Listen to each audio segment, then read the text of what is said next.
Yeah, you know where it is. It's Danny Glover, the master aficionado. Or let me run a joke on myself this week. Disaster aficionado. We might pick last week. But yeah, so anyone trying to send for me, yeah, I can make jokes on Aficionado, but I'm still the master aficionado. But yeah, let's do a little live. Let's have a live discussion. Let's get it in, man. Where you at? Oh, there you are. Is the reception okay? Yeah, yeah, yeah, yeah. You sure? Yeah, Is yeah, there a don't worry. lag The power, time? my powers, don't worry. I boosted your HP. I was going to say I'm on someone's settings, but I need to get accredited to their next fight, so I need to shh, Okay, yeah, yeah, yeah, yeah. Just be nice, play nicely. play nicely. How you Shout feeling, out, Danny? hold on. Shout out Jade Angela, Ali, 3-2, Finesse, Josh Heisden, Kerry Koshmar. Hi everyone. Yeah, I've been all right, I'm all right. Recovering. Yeah, we got to give out that extra shout out to Kerry Colsmar actually, because she's a massive Anthony Joshua fan. I had the pleasure of meeting her at the Westfield Shopping Centre when it was AJ versus Franklin. So a massive shout out to Kerry. You can either catch her on my channel because she was on there giving us predictions. Okay. All right, that's good. So make sure, yeah, check that out, guys. Shout out Leon, Reality, and Ade, and Silver Cuts. But yeah, let's get into this. So, where should we start? We start from last weekend. I think that's a good place to start. Yeah, yeah. I was about to say, did you want to go as far back as Inuit or did you just want to go from Crawford? Should we just stick to Crawford? Yeah, because All right, anyway, that's cool. kind of Use a shot most out people, in it. most people kind of saw that one coming, and he got kind of broke up. But Bruh. yeah, yeah, last weekend. Um, As we know, I was riding with my guy Errol Spence, my fellow countryman. I was being Hmm. very patriotic. Um, I didn't see that happening. I did think that if Crawford was to win, it'd probably be on points where he would start to land his angular shots and stuff like that. But I didn't see him putting on a destruction and drop. I didn't see him being able to drop Spence. I didn't see that. Because I've seen Spence take a lot of big shots in the past. And funny enough, he took some massive shots on the weekend, which wasn't dropping him. The shots that was dropping him wasn't the massive shots. It was just as he was getting countered coming in. But the ones where that was proper like mashing and contorting his face and smashing his head around, they wasn't actually dropping him. So it shows he has got a good chin.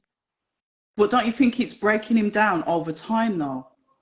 And Crawford's timing is, that timing and that speed was kind of like second to none in there, because it got to the point later on in the rounds where obviously due to the pummeling that Spence was taking, his timing and his vision was off because he was throwing shots and it was almost like that much away from his face. You know, when you get the skimming, oh, that could have hit him, but it was like he was miles off. So all of that beating that he was getting, it was affecting his, him unable to do counter punches, and the shots that he was throwing, it was like the target weren't there.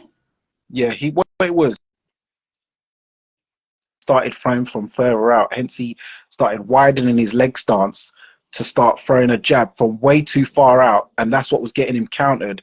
And then even normally he's good at throwing short hooks, Spence, like when he caught Okay. Porter and he like shortened him and he knocked out Bundy. But then he started looping him around where normally I said Crawford's the guy who loops the shots, and that's why I thought Errol was going to use his fundamentals and come through the middle with his signature jab and his straight left hand. But then it was Crawford who'd been working this camp on straight shots, because normally Crawford's jab's a flick jab. I've never rated Crawford's jab, but he said for this camp he changed it up and knew that the flick jab weren't going to work, so he had to change it into a piston jab, and that was what was smashing up Errol's face. Stiff, like a ramrod.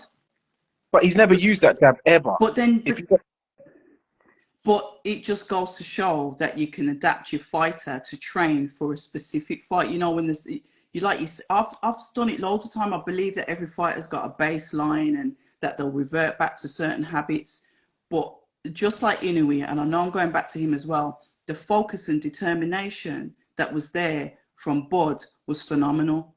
And it was almost like he'd lowered his heart rate and he was just zoned into that fight and just showed pure technique and skill, just pure skill. Yeah. Like you said, even adapting his style, because Spence would have planned for the Crawford that he knows, but Crawford was like, okay, let's up the game. And he said, I think he did 2 camps for this, 2 different style camps, one at home and one away. Yeah. And that's why Spence was able to catch, normally at the beginning, he was able to catch the looping shots. And that's why the first knockdown, he actually used the Kovalev shot, the 2-1 through the middle. And that's what dropped him the first time because he didn't see the straights coming through the middle. And that's what knocked him off balance. The second one was when Errol thought he was going to start breaking him to the body. He came and got caught with the uppercut. Yes. And it's only the third knockdown where Crawford knew he had him. So that's why he threw the 2 hooks. But even those hooks was shortened to what he normally, because normally he does. wing. He does. He wings them in. Yeah, from like proper like Brian Lara cricket. But he shortened. But he's now ratings to him because it shows you can teach an old dog new tricks. That's exactly what I'm saying. Oh, sorry, one sec. Let me big up Jack, pound for pound Jack. He is so funny, guys. I know he trolls in the comments, but he knows his boxing. And I tell you something, if you can, sorry to interrupt, go and read his comment that he wrote underneath the conversation that I had with Alex Krasiak.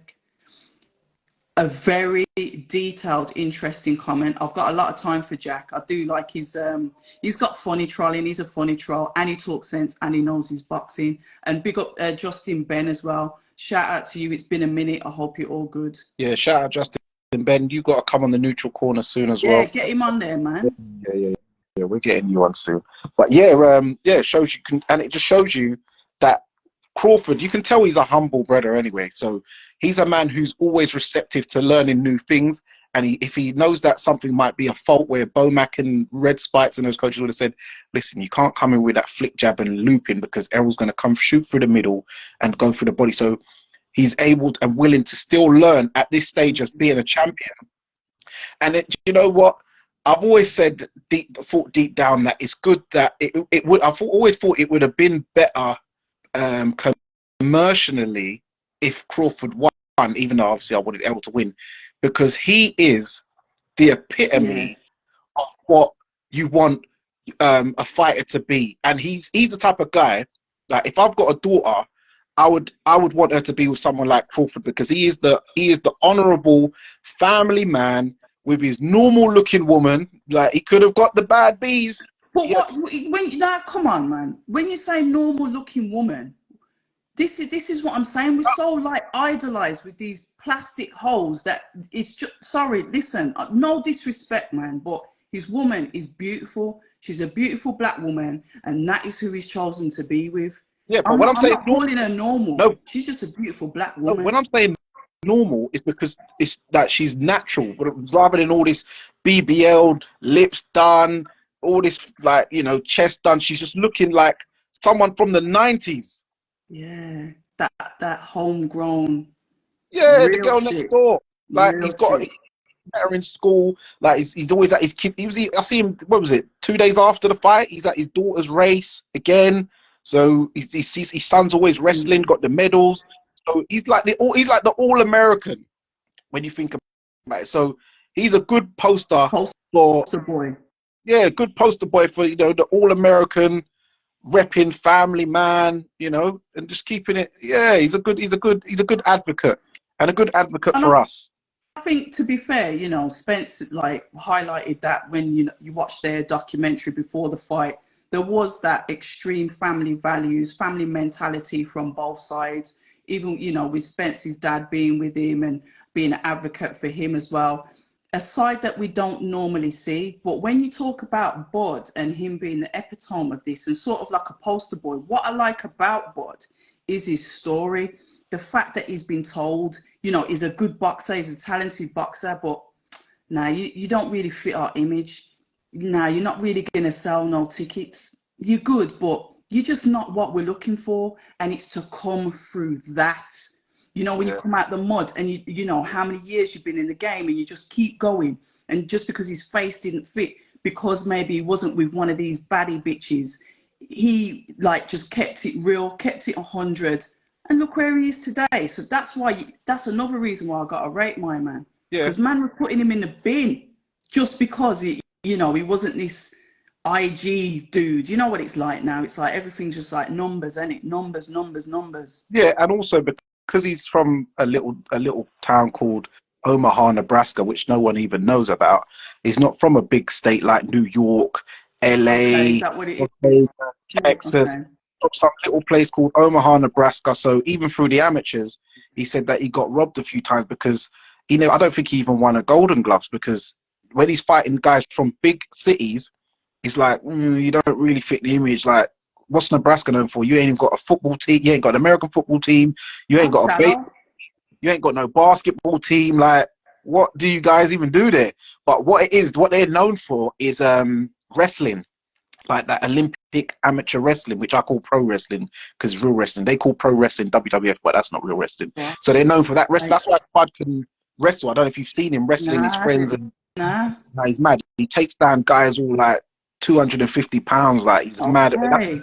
his kids are very good. They win medals. So Yeah, I've they're seen not, what his kids do. I didn't know that he like joins in with them, but yeah, I've seen what his kids are no, doing he with used the to do it medal. back in the day. Didn't know Yeah, that. because even in his gym, they've got a wrestling dojo in the gym. It's at the other side of the Oh, gym. nice. He bought the lot, and it's like he's got a wrestling classes. His son's do classes there.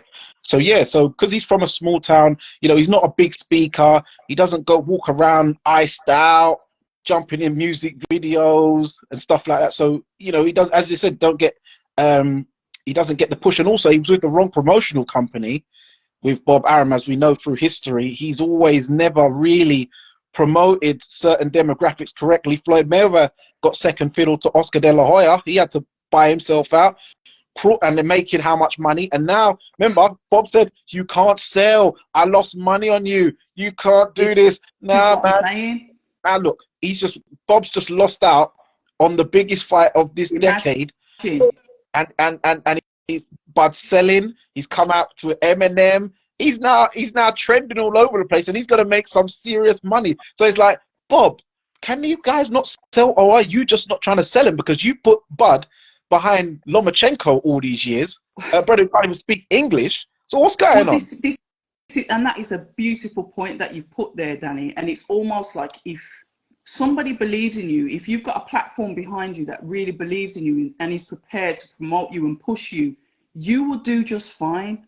But once they put that like negative cloud on you, that you then become unattractive to everybody. It's almost like an algorithm. Somebody puts a dampener on you and then nobody wants to touch you. It's like you've got leprosy. And that is the energy that there was given towards him, even mocking him when he had the Avanesian fight because he's trying to keep active.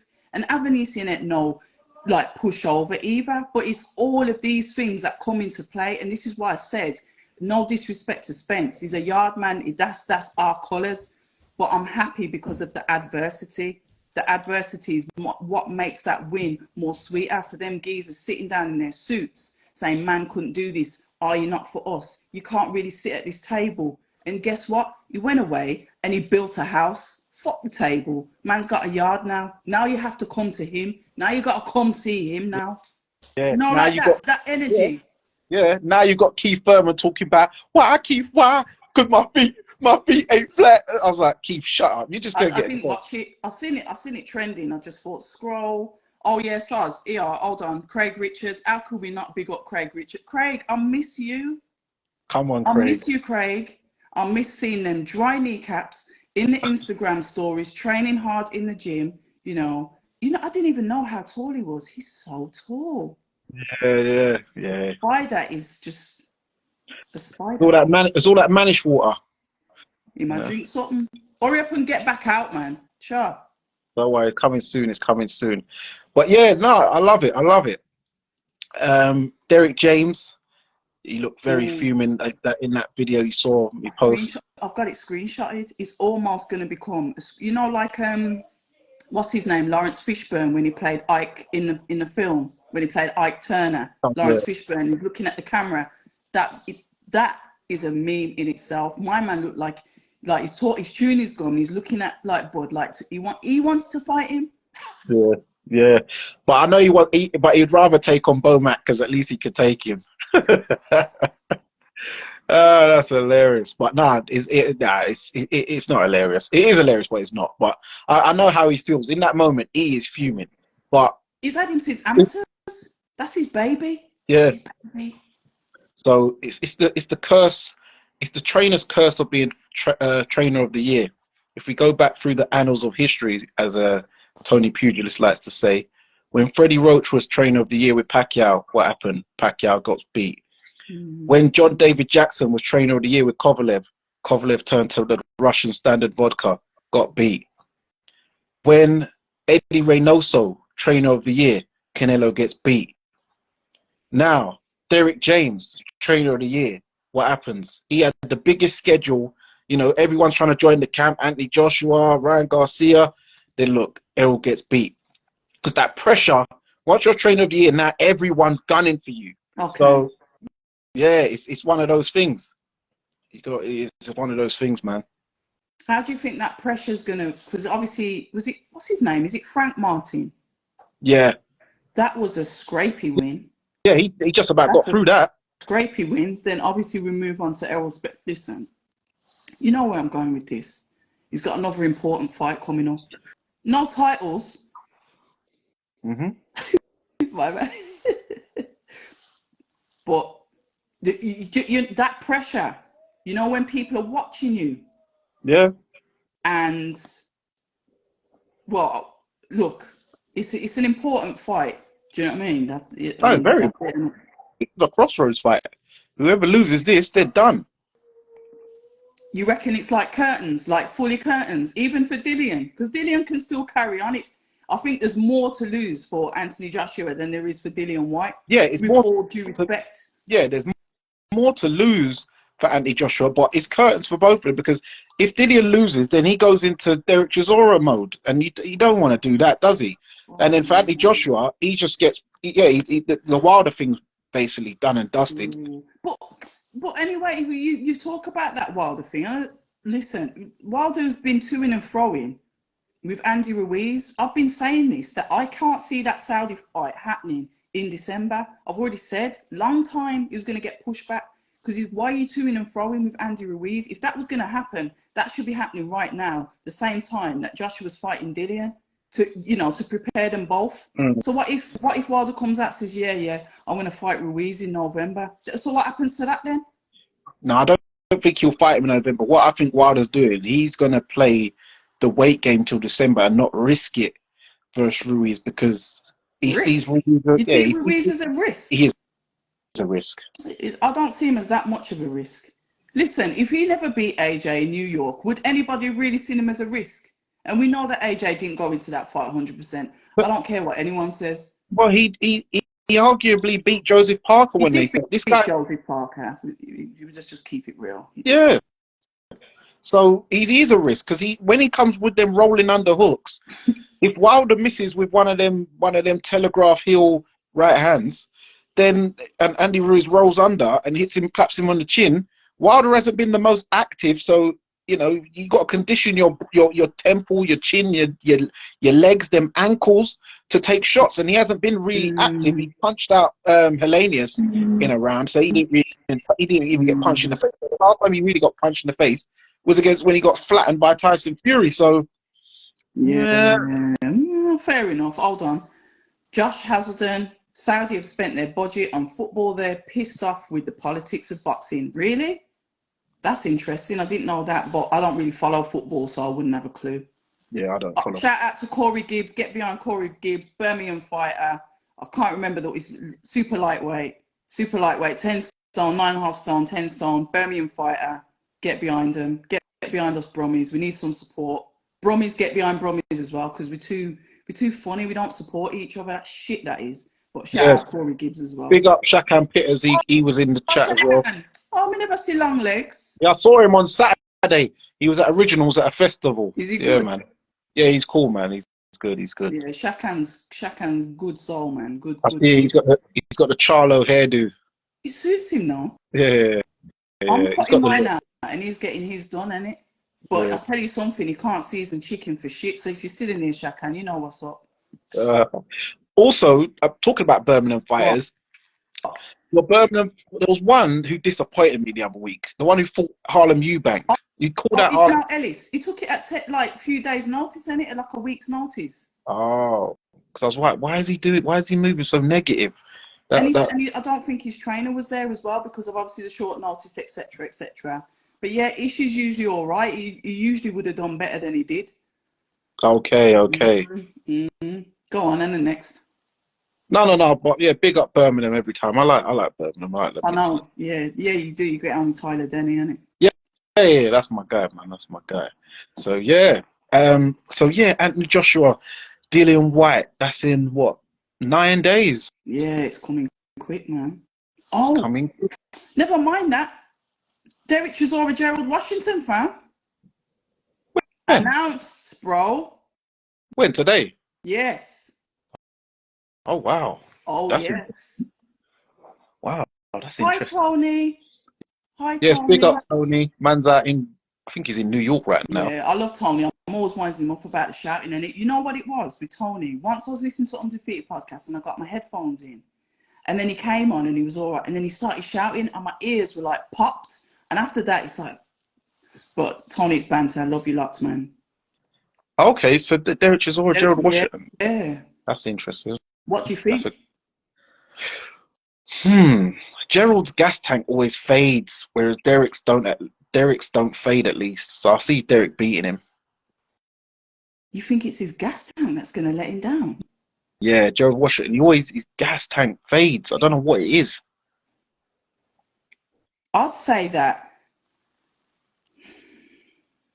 I think Derek will win because Derek has got the heart of a lion Yeah, and he will fight to the death. yeah, Some say you shouldn't even be fighting now. I've had a few people comment on a post I put up on YouTube saying that, why doesn't he just hang the gloves up? He lives and breathes. He turns up to all of the media events. Doesn't matter who it is. He's always there. He's always in the mix of boxing. He loves it. He loves it. So how hard is it going to be for him to walk away from something that he loves so much? yeah, yeah, I can't say nothing about that. I'm not a fighter. I've never done what he's done. I haven't got that addiction to the boxing like he has. So when people are saying, fair enough, I understand why they're saying it, but why? At the end of the day, if he passes his medicals, we can't yeah. argue. And he's clearly passed the medical to fight my man, isn't it? Hmm. Yeah, I would like to see him retire, but you have to think a lot of these fighters, they're thinking, what am I going to do for the next 40 years? Like, some of them, they don't think they're going to be cut out for an office job, or they don't want to sit at home doing nothing. So this is why that's why I said before why Floyd does these exhibitions, because when you're in a Yes. big mansion all alone, Yes. yeah, nothing to do. It's what wakes him up in the I morning. Oh, I need to go. agree. I need to go down the TNT boxing gym and interact and socialize with normal people, because at least those people in the gym, because they see his face, they're not going to be asking for photos, and they're just going to be normal, working in the bag and doing their thing. But if he goes out and about, he can't. He's stopping every minute. He's got to bring security everywhere, and it's just a bit tedious. So at least at his workplace, that's his Yeah. place of work. Yeah, for He'll be real. normal. Yeah, So that's why I think for he real. does them still. But another fight at the end of the month, which I'll be going to, is Usyk versus Dubois Oh, you in going? Poland. Yeah, Brilliant. I've booked it all, flight, fight ticket. May Yeah. I ask, how much did you end up forking out for that? Is it as reasonable as everybody else is saying? I mean, you don't need to give me figures, but what is it reasonable to travel and stay and watch the fight compared to buying a ticket and overnight ACOM in England? Um, yeah, I'll tell you. So all in, it worked out 360. Excuse me? Flight, and fight ticket. And the fight ticket I purchased was the equivalent of £100 because it was Polish money. So basically, flight and a com was 260 for 4 days, because I'm going in on the Wednesday and coming back on the Sunday. Yeah, You can pay that much for one ticket over here? Yeah, but I'm close. I'm close by. Like the ticket started at £9.40. Pardon? £9.40 the Why is the ticket ticket start at. so cheap? Because it's Poland, isn't it? I don't know. What is it like? Cost of living is just zero compared to over here then? Well, England's a rip-off, innit? If you're Well, talking about especially London, places like Paris, Los Angeles, LA, they're expensive, innit? But if you go into a normal place like, and it's not, remember, this isn't the capital of Poland either. It's not in Krakow or Warsaw. This is a place called Wrocław. It's spelt Wrocław, but it's pronounced Wrocław because I've asked some Polish is people. it going to be okay out there? I've been. Well, listen, you know me. I'm a yard man. I go anywhere. You know what I'm saying, I though. know what you're saying. They're going to be some, combat 18 type man out there, but Brother? yeah, but listen, I'm ready for all that. Well, actually, I'm not because I can't run like I used to. But listen, I am good. I'm happy to be the lab rat, Okay. and I will give you lots of Okay. No. That's sorry. If you don't hear from me Sunday morning, then hey. It was good knowing you, man. It was good knowing you. Now, you know what? It's mad, you know. It's not because, like, and I'll say this to, the white listeners that are listening in. When we go to destinations, we have to vet the destination to see if it's okay, if we're going to be okay there. It's a true story. No, I see Justin Ben laughing and Sajid, but listen, I'll tell you one thing for sure. Let me keep it a buck. Anyhow, Daniel Dubois knocks him out. I'm gone. You have to be. Listen. You have to be missing, bruv. Yeah, no, I missing. No post-fight interview. I'm Listen. Before Michael Buffer even ring, I'm out of there.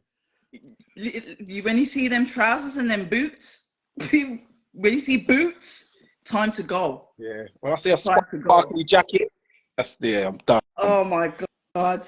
Oh dear, sorry. All right, let's be professional and get back to that. Is an absolutely fabulous deal, Dani, and I really hope you enjoy it very well. And your journey from the airport to your accommodation to the fight is just beautiful for you. Yes. Yeah. Yes. Jarastafari. Yes. Yes. Selassie, Empress. Imagine, he's put SA1 boxer size that might fit you, Dubois, dead. Yes, that's Sajid. Yeah, Sajid. Big up Sajid. But yeah, so I'm looking forward to that. I expect. That's good. Yeah, I'm going to, because Dubois from my ends, isn't it? He's from Deptford. Yeah, he's from Deptford, South East London. Yeah. I didn't know that. Yeah. I He's from. thought they were probably from the outskirts. No. He's brought up in Deptford. They list him as being from Greenwich, but that's because Greenwich is like the next door, which is more popular. Deptford's like a hood, so he's from the. He's from the ends. Yeah, he's from the hood, but he was sheltered by his dad. So his dad used to bring him to the Lynn, because I knew him from the Lynn, from the amateur boxing club when he was a little kid. So Craig would have met him as well, but down the Lynn as well, and some of the Lynn boys. So he was there when Isaac Chamberlain was there, Chris Congo, Richard Riakpo, Charlie Edwards. Yeah. They don't know him. Yeah. It was all down the Lynn at the same time. Is that team still going? Yeah. Do you still speak? How come you never had because they're like the veterans? You're bringing out names that are all popular names. Have you ever had any of them on your pod? Like to talk about who's been through the gym and the fact that's kind of like a core gym in London then. Yeah. It's the oldest amateur gym in England. Right, you need to get them on your podcast, man. Yeah, I've had Chris on. I've been trying to get Richard on. He's been flaking on me a bit. Richard? Which Richard? Riakpo. Listen, that geezer's the original Doppy. Yeah. Craig's come on. You got I haven't hollered Charlie Edwards, so really that's my fault. Charlie will come on. He's good like that. I've been hollering Sonny. He'll come on. Yeah, I've hollered Sonny. He said he'll come on, but he lives up north a lot, so he's only. Yeah. But I got to get Charlie on. Isaac said he's going to come on after he wins the British title, so I said yeah, because it'll be a good thing to talk about when he actually brings the belt on. So Isaac said he's lovely. Yeah. Cool brother. Yeah, some of the other, yeah, we'll get some of them guys on in the future for sure. It's really interesting because a lot of the guys that I get on with in the boxing world are from that gym. They've all Yeah, got a similar kind of like temperament. That's interesting, that is. yeah, yeah, So yeah, what yeah. is it a South thing then? Probably, It's a probably, South but where thing. it is, well, it depends what borough it is because, well, because the Lynn is in the Southwark borough, which is like basically Peckham, so they're very greasy Oh guys, yeah, like guys. that sounds at home for me. Yeah. I'm from the Lewisham borough, which we're like ghetto fabulous type people. So Oh, the shower posse, them, that kind of thing. Yeah. yeah, yeah, it's very Lewisham borough is very yard Jamaican-y, whereas the Southwark borough Peckham is very Nigerian. Interesting. Yeah, yeah, yeah. It's a lot of dynamics. But other legends from the gym is Henry Akinwande. He knocked out Henry. Tyson Fury's dad, and he's former world champion. Yep. Danny Williams, who beat Mike Yep. Tyson. Yep. Wayne Yep. Alexander, When it, knockout. Spence. yeah. Yeah, yeah. All those guys, they're from the. Oh, Spencer Fearon used to box for the Lynn. What? Antunde, yeah. They all boxed for the Lynn back in the day, yeah. Bloody hell, that gym's iconic. You need to do like a feature of it, a feature of the gym. Yeah, I'll Yeah, have to. I think you should, man. But I didn't realize all these people have come out of that gym. Yeah. You hear the name all the time. Wasn't Azeez from there as well? Nah, he Which one was boxed. he? Because I'm sure Richard and him said they were in the same gym at some point. No, that was probably down either Double Jab or Palmer's Academy. Oh, maybe I Yeah, might have heard it wrong. Dan didn't come there. Dan didn't come there, Lynn. Yeah, That's a historic gym then. yeah, that is. I like that. What are you thinking about Buatsi Azeez, man? Yeah, I see. Who said that? Cutman Oh, MB. Yeah, big him up. Yeah. What I think, I've always said this. I've said this from the jump. what? I've got, I've got Dan on points. I just think the momentum, and I think the way he's been learning in all these fights, um, back to back to back, staying active, and he seems to be improving, and he's getting in with different styles and stuff like that. I just see him being able to win on points. I believe, and Buatsi, as good as he is, Yeah. um, his form as of late hasn't been that great, and also his activity, and also I don't think he has the same desire for boxing in general as Dan. What brings you to that conclusion?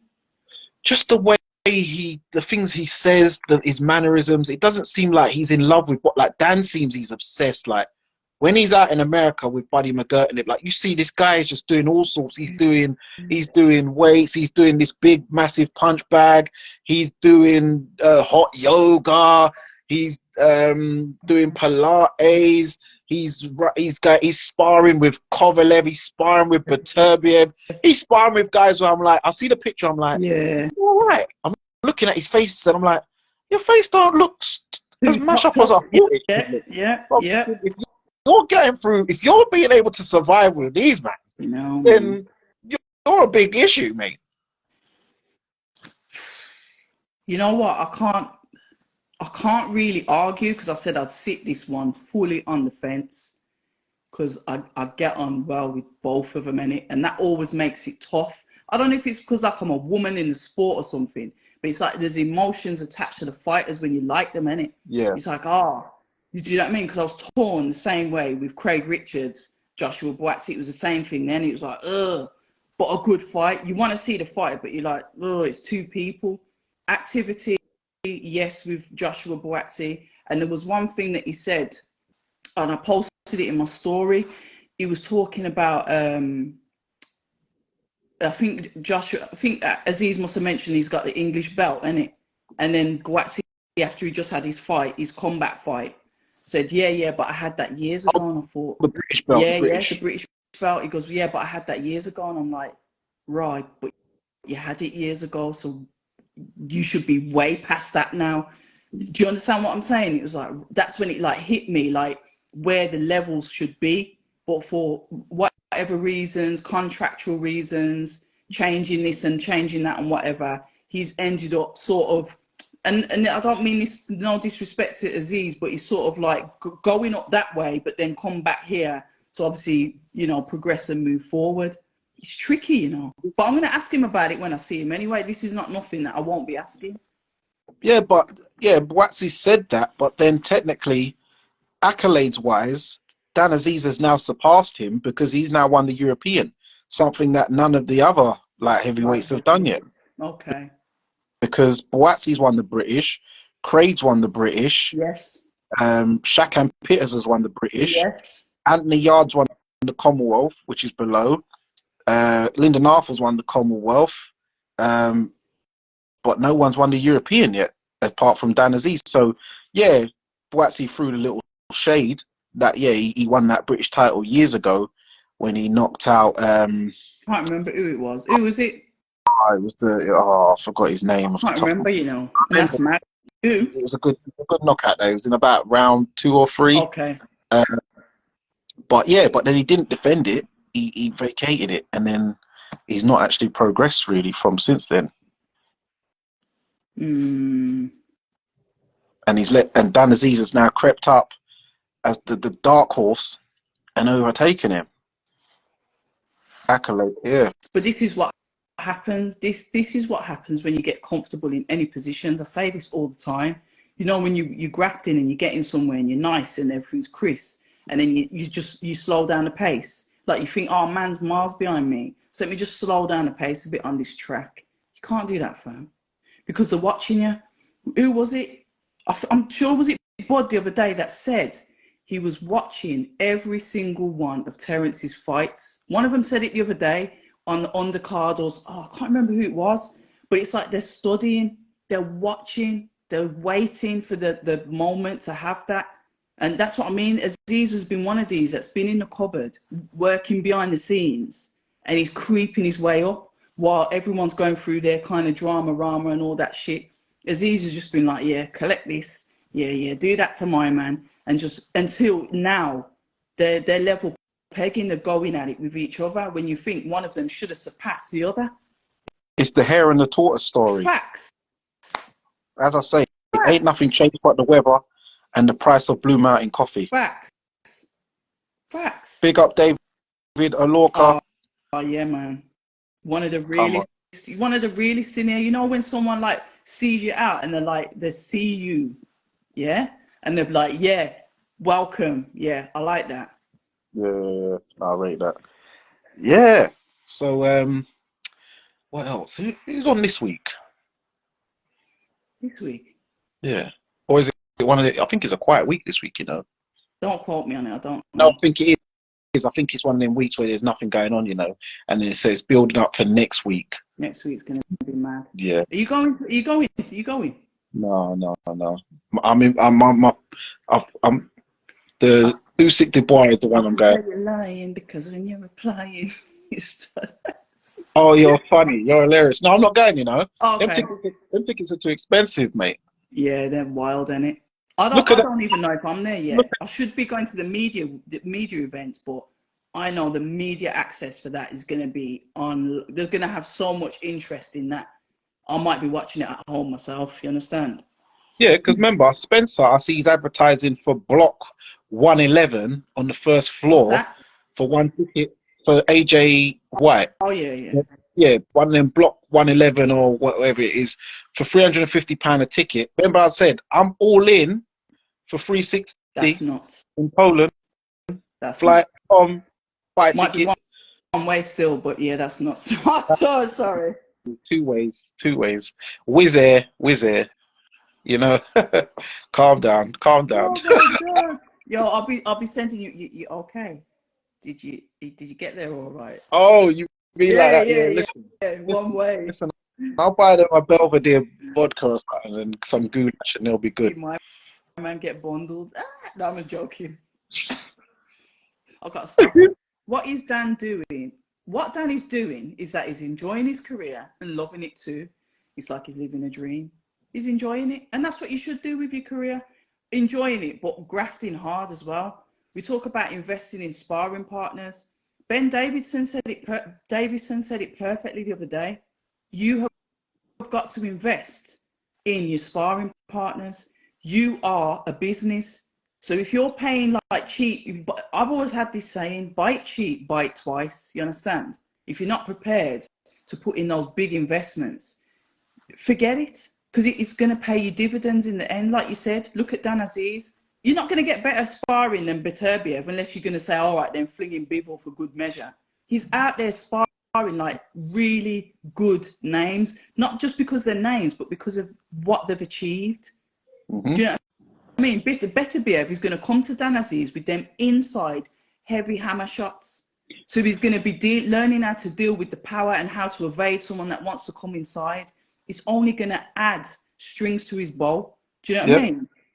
So I rate any, you know, you hear a lot of professional fighters, and Anthony Joshua coming up and said something, and he mentioned it. He said, why was I sparring amateurs when I was a pro? You know, he was quite vocal on that. I should have been sparring people that are better than me so I can learn, you understand? He hit the nail on the head. So it's like, you learn from what these fighters tell you that's best for them. And if you're a pro, you should be sparring pros. Yeah, and Dan Azeez, even before that, he was sparring Yard, he was sparring Craig, out in America, sparring Beterbiev and Kovalev, and he sparred one of David Benavidez's ex-opponents. I mentioned, on when he came onto the neutral corner, and also he must be sparring Callum Smith because they're in the same camp. Oh, of course, yeah, Callum.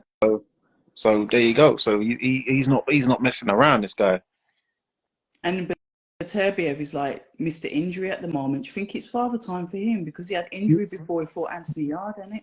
No, this one, I remember because I watch his stories a lot. I remember a few months ago, he said, oh, yeah, I've just gone to the dentist. They've just done a little minor thing, something about his tooth. I think they had to take a tooth out of his. And he goes, oh, it's nothing. This was like about 4 months ago.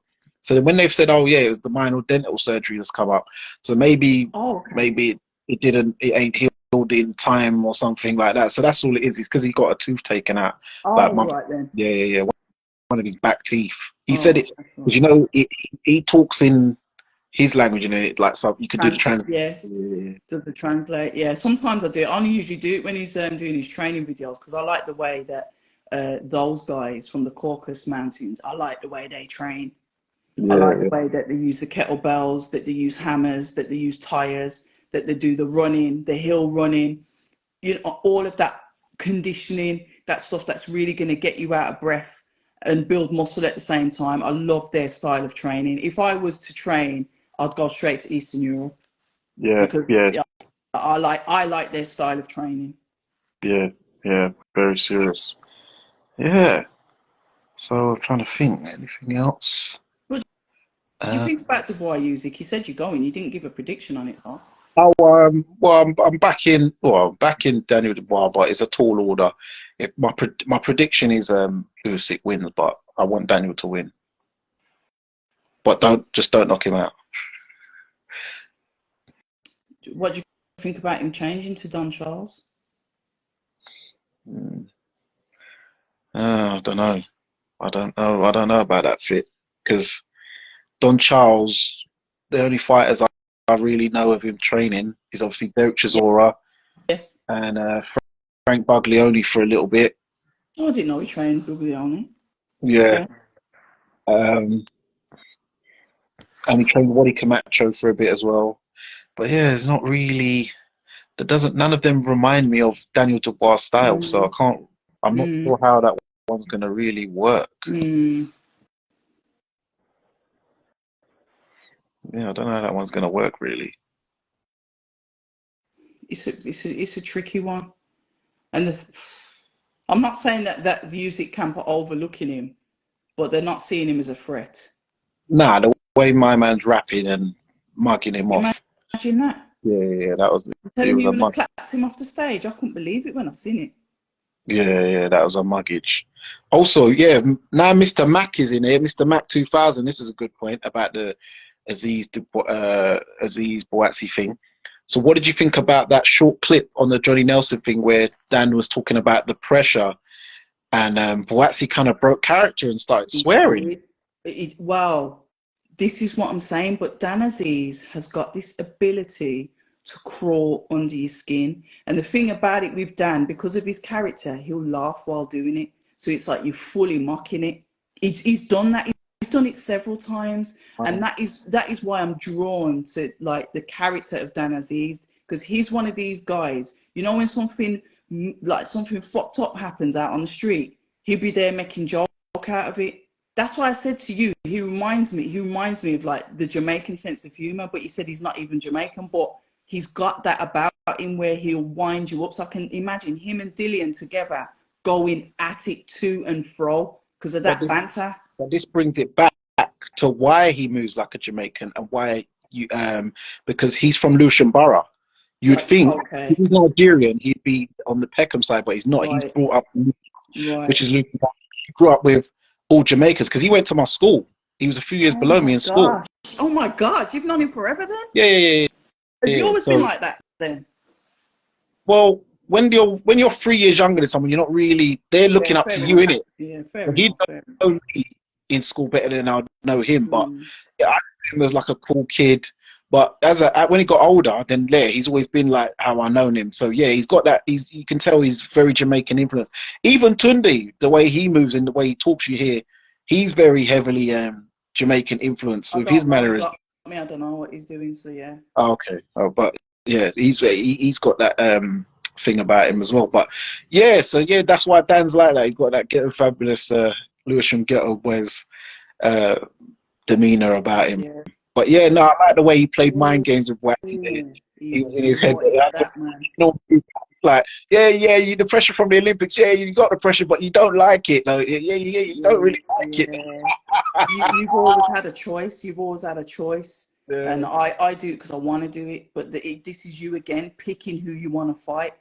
And then he says it and he's smiling in his face. Imagine somebody's like, he's like really insulting your character. Basically saying you're a sport child, you've always had your way, you've always been able to do what you want. But guess what? I'm choosing to fight you because I want to fight you because I want a challenge. But he said it with a smile on his face. You know what I mean? He's like, oh my Lord. Is the full episode out yet? I don't know. It can't be because the fight's in October. They can't be. Yeah. But I'm going to see the Battle of Jollof Rice is definitely coming now, man. Ken versus Agusi. Pounded Jam, Amala, Eba. Yeah, I don't know. All that good stuff. Yeah, he said. What chances? Off to work. Great to hear you. Yeah, and on that note as well, I've got to kind of get back to work as well. Oh, there was one fight I was going to ask you about and I forgot now. Before you go, Chris Eubank Jr. has gone to Beaumac. The man rolled his eyes straight away. Didn't even. Okay. What can he do? What can he do? What can he do in 6 weeks? Nothing. And from what I've seen, I follow Chris Eubank Jr. on Snapchat because he doesn't post everything on his Instagram and his Facebook. But if you follow him on Snapchat, this brother is in Vegas at pool parties nearly every day. Oh dear God. Even Tony, pugilist, has got a picture with him at a pool party. So he got bagged there. But I've been seeing he's been going pool parties for the past month. He's having a hot boy summer. It's gonna be a cold bitch winter if he don't fucking sort his shit out. Yeah. Beaumac. This reminds me of when Amir Khan went to Beaumac. There you go. That's all I wanted to hear. Listen, we're gonna have to carry this on another time. You got to get back to work. I got shit to do. It's a pleasure. We need to catch up like this again. 100%. The energy, when we link, it's one of them, isn't it? But yeah, take it easy. Bless up to all the people in the chat as well. Until the next. Yeah, make sure that you subscribe to October Red Boxing, also on YouTube. Also, make sure you follow her as well. Her name's right there, October Red. Make sure you follow myself on Fight Fan TV Live on YouTube. We're at nearly 950 subscribers. Let's get 50,000, man. Sure. Exactly. So it's Danny Glover. It's October Red. And remember, guys, persistence beats resistance. Stay ready. You know where it is. Bless up.